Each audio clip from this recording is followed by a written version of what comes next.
Hello hi everyone, this is Nikhil Dubey. Welcome to simple वाली पढ़ाई। और आज मैं आप लोगों को चैलेंज देता हूं कि क्या आप ये 18 क्वेश्चन सॉल्व कर सकते हो।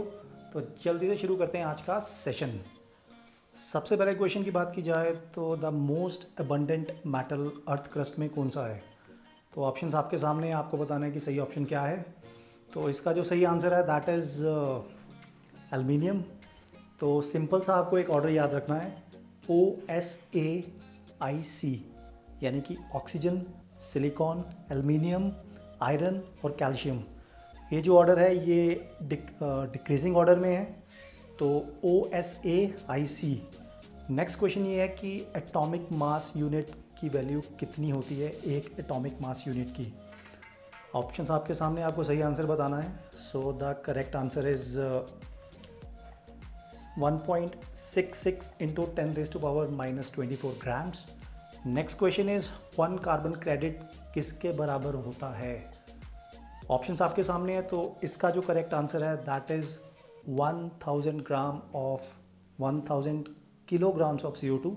मतलब कार्बन क्रेडिट आपको एक तरह से एक राइट देता है कि आप ग्रीन हाउस गैसेस को एमिट कर सकते हो।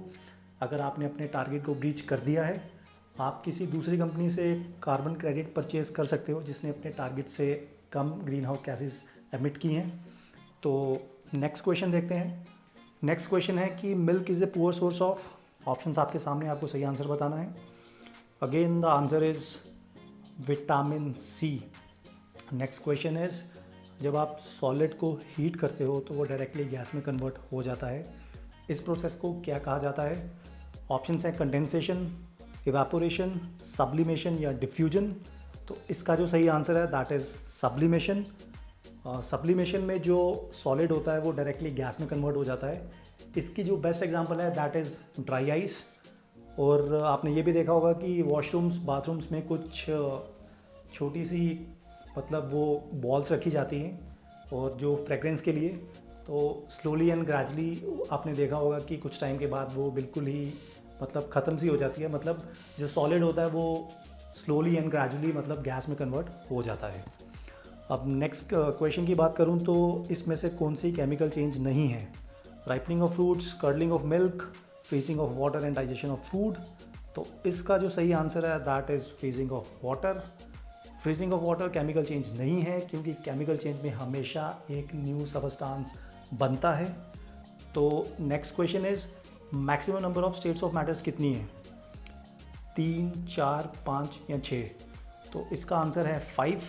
सॉलिड, लिक्विड, गैसेस, ये तो सबको पता है। लेकिन fourth state of matter is plasma and fifth state of matter is Bose. Next question is कि न्यूट्रॉन की डिस्कवरी किसने की थी। ऑप्शंस आपके सामने, आपको सही ऑप्शन बताना है, सही आंसर बताना है। तो इसका जो सही आंसर है दैट इज़ जेम्स चैडविक। अब हम चलते हैं नेक्स्ट पेज की ओर।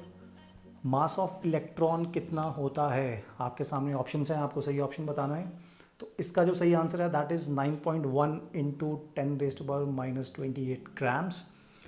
नेक्स्ट क्वेश्चन इज़ कि इंसोलेशन का मतलब क्या होता है। आपके पास ऑप्शंस आपके सामने हैं, आपको बताना है सही आंसर क्या है। तो इसका जो सही आंसर है that is incoming solar radiations. जो रेडिएशन सन से आ रही हैं उसको इंसोलेशन कहा जाता है।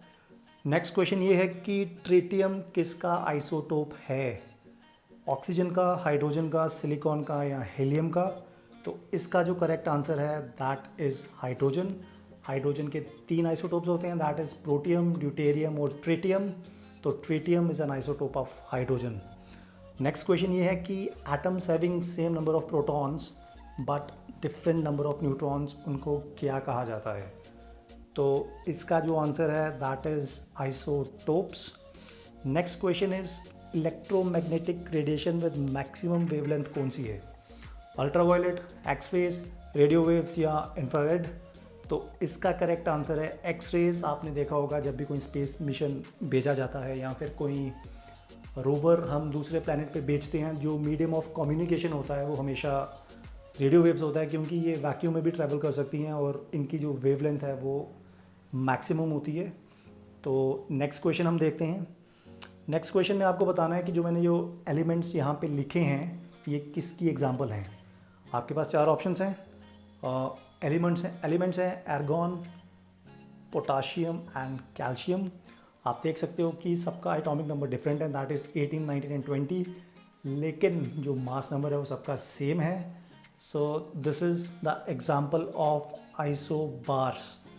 नेक्स्ट क्वेश्चन इज इलेक्ट्रॉन क्या जो इलेक्ट्रिक चार्ज होता है उसकी वैल्यू कितनी होती है। ऑप्शंस आपके सामने, आपको सही ऑप्शन बताना है। तो इसका answer is 1.6 into 10⁻⁻19 coulomb. Next question is कि which of the following pairs are isobars. Isobars मतलब उनका जो मास नंबर होता है वो सेम होता है, लेकिन जो उनका एटॉमिक नंबर होता है वो डिफरेंट होता है। तो अगर ऑप्शंस में देखा जाए, हाइड्रोजन तो हो नहीं सकता क्योंकि उसका जो मास नंबर है वो 1 and 3। अगेन बी ऑप्शन भी नहीं हो सकता। सी की बात करो तो मास नंबर डिफरेंट है, 12 and 14। सो इसका जो आंसर है D, that is argon and calcium. तो इनका जो मास नंबर है that is 14, 40 and 40। So correct answer is D. So आज हमने डिस्कस किए 18 क्वेश्चंस। ये किसी भी एग्ज़ाम के लिए सबसे ज़्यादा इंपॉर्टेंट है। मेरा चैलेंज आप लोगों को ये था कि क्या आप ये क्वेश्चन सॉल्व कर सकते हो। तो आप अपनी प्रिपरेशन को चेक कर सकते हो कि अगर आप ये क्वेश्चंस को आंसर कर पाए तो इसका मतलब आपकी प्रिपरेशन अच्छी है। अगर नहीं किए तब भी कोई बात नहीं, आप रिवाइज़ करो और अच्छे से, तो आपका जो कॉन्सेप्ट है वो ज़्यादा क्लियर हो जाएगा। तो मैं ऐसी सीरीज़ लाता रहूँगा। Till then it's me Nikhil Dubey signing off. Take very good care of yourself, stay safe, stay healthy. Thank you.